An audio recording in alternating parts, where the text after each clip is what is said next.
બાવળામાં ગેરકાયદેસર ગર્ભપાત કરતી નર્સ બાદ હવે ડોક્ટર પકડાયો। 15,000માં કરતા હતા ગર્ભપાત। અમદાવાદના બાવળામાં ગેરકાયદેસર ગર્ભપાતના રેકેટ મામલે અમદાવાદની આશીર્વાદ હોસ્પિટલના ડોક્ટર હર્ષદ આચાર્યની પોલીસે ધરપકડ કરી। સોનીની ચાલ ખાતે આવેલી આશીર્વાદ હોસ્પિટલમાં ગર્ભ પરીક્ષણ કરવામાં આવતું હતું। બાવળા પનામા ગેસ્ટ હાઉસમાં ગર્ભપાતનું રેકેટ ચાલતું હતું। બાળકી હોવાનું જાણ થતાં લોકો ગર્ભપાત કરી નાખતા હતા। ગર્ભમાં બાળકી હોવાની જાણ થતાં નર્સ હેમલતા ગર્ભપાત કરતી હતી। નર્સ હેમલતા અને ડોક્ટર હર્ષદ ધોળકા અને બાવળામાં બ્રિંદા હોસ્પિટલમાં સાથે કામ કરતા હતા। હર્ષદ બ્રિંદા હોસ્પિટલમાં વિઝિટિંગ ડોક્ટર તરીકે કાર્યરત હતા। બ્રિંદા હોસ્પિટલમાં ડોક્ટર હર્ષદ અને નર્સ હેમલતા પરિચયમાં આવી હતી। બંને છેલ્લા 15 વર્ષથી એકબીજાના પરિચયમાં છે। હેમલતા છેલ્લા 2-3 વર્ષથી ગર્ભપાતનો ગોરખ ધંધો કરતી હતી। હેમલતા 15,000 રૂપિયામાં ગર્ભપાત કરી આપતી હતી। હેમલતા 8,000 રૂપિયામાં હર્ષદને ગર્ભ પરીક્ષણની ફી ચૂકવતી હતી। અમદાવાદથી કાફીની આડમાં ચાલતું હુક્કા બાર ઝડપાયું। હુક્કાના રસિયાઓ કોઈ પણ કેફેમાં હુક્કા પીતા ઝડપાશો તો જેલમાં જવું પડશે। સરખેજ મકરબામાં મહમ્મદપુરા રોડ પરથી પોલીસે હુક્કા બાર પકડ્યું છે। બ્રૂ રોસ્ટ કેફેમાં આર્થિક ફાયદા માટે ગેરકાયદેસર હુક્કા બાર ચાલતો હોવાની હકીકત મળતા તાત્કાલિક રેડ કરવામાં આવી। આ દરમિયાન કેફેમાં બેઠેલા કેટલાક ગ્રાહકો ત્યાં હુક્કો લઈને બેઠેલા પોલીસને નજરે પડ્યા હતા। પોલીસ આવતા હડકંપ મચ્યો અને ગ્રાહકો થોડી વારમાં જ છુમંતર થવા લાગ્યા। બ્રૂ રોસ્ટ કેફેમાંથી જુદા જુદા હર્બલ ફ્લેવરની બદલે નિકોટીન યુક્ત ફ્લેવરના તમાકુવાળા હુક્કા ભરી ગ્રાહકોને પીવડાવવામાં આવતા હતા। દરોડા દરમિયાન હુક્કા અને ફ્લેવર જપ્ત કરવામાં આવી। અહીં ઘણા સમયથી હુક્કા બાર ચાલતું હતું। હુક્કો પીરસવા 2 વેટરો રાખવામાં આવ્યા હતા જે માત્ર હુક્કા અને નાસ્તો પીરસતા હતા।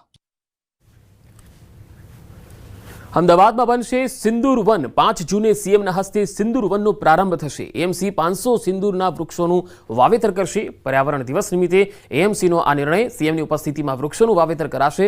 એસજી હાઈવે પર બનશે સિંદૂર વન। તો એએમસી 500 સિંદૂરના વૃક્ષોનું અહીંયા વાવેતર કરવાની છે અને પર્યાવરણ દિવસ નિમિત્તે એએમસીએ આ નિર્ણય કર્યો છે। સીએમના હસ્તે આ વૃક્ષોનું વાવેતર છે એ અહીંયા કરવામાં આવશે। અમદાવાદ એએમસીનો આ નિર્ણય। એસજી હાઈવે પર સિંદૂર વન તૈયાર કરવામાં આવશે અને 500 જેટલા રોપાઓનું વાવેતર થશે। 5મી જૂને વિશ્વ પર્યાવરણ દિવસ છે।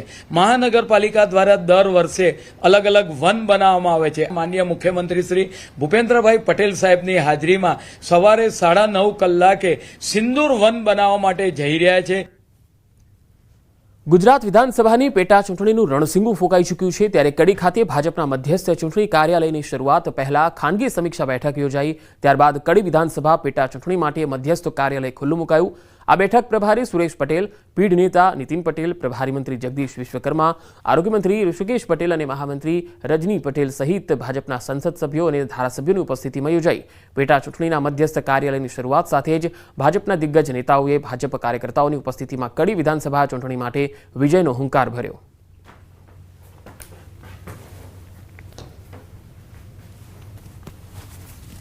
બેઠક તો અમારી કાર્યરીતિ નીતિનો ભાગ છે।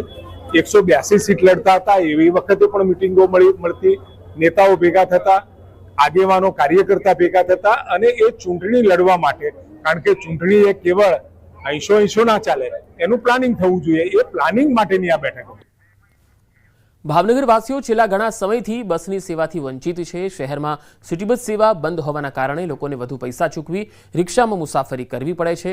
સ્થાનિકો દ્વારા અનેક વખત રજૂઆત કરવા છતાં સિટી બસ સેવા શરૂ કરવામાં મહાનગરપાલિકા તંત્ર નિષ્ફળ નીવડ્યું છે। સિટી બસ વિશે પૂછવામાં આવતા એવું કહેવામાં આવે છે કે આગામી સમયમાં ઈ બસ સેવા શરૂ થવાની છે, પરંતુ સવાલ અહીંયા એ છે કે ઈ બસ સેવા શરૂ થતાં સમય લાગશે, પરંતુ ત્યાં સુધી પ્રજાને વધુ ભાડા ચૂકવી રિક્ષામાં મુસાફરી કરવી પડશે અને તેને સામાન્ય જનતાને તે લાંબા સમય સુધી પોસાય તેમ નથી। ત્યારે લોકહિતમાં શહેરના તમામ વિસ્તારમાં સિટી બસ સેવા કરવી એ જરૂરી છે।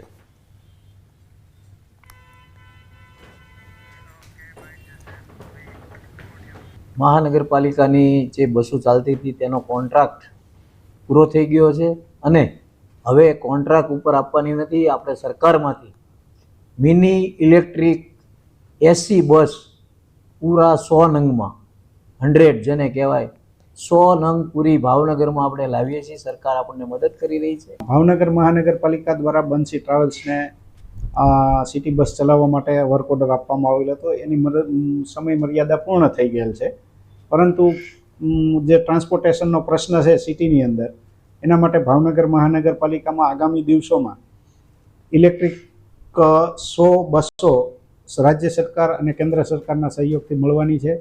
જેનું લગભગ નવેમ્બર સુધીમાં કામગીરી શરૂ થઈ જશે. રિક્ષાઓમાં પણ તમે જોતા હો તો કેટલી બધી હેરાનગતિ છે પેસેન્જરોની. એમાંય સિટી બસ બંધ થાય તો ભાવનગરના લોકો હેરાન થઈ જાય.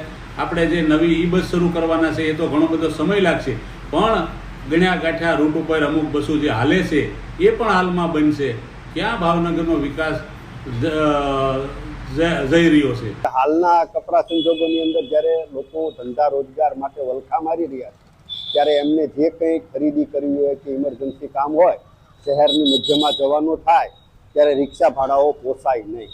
જો આ સમયે આ કોર્પોરેશનની બસની સુવિધા હોય તો આવાગમનમાં એમને રાહત મળે.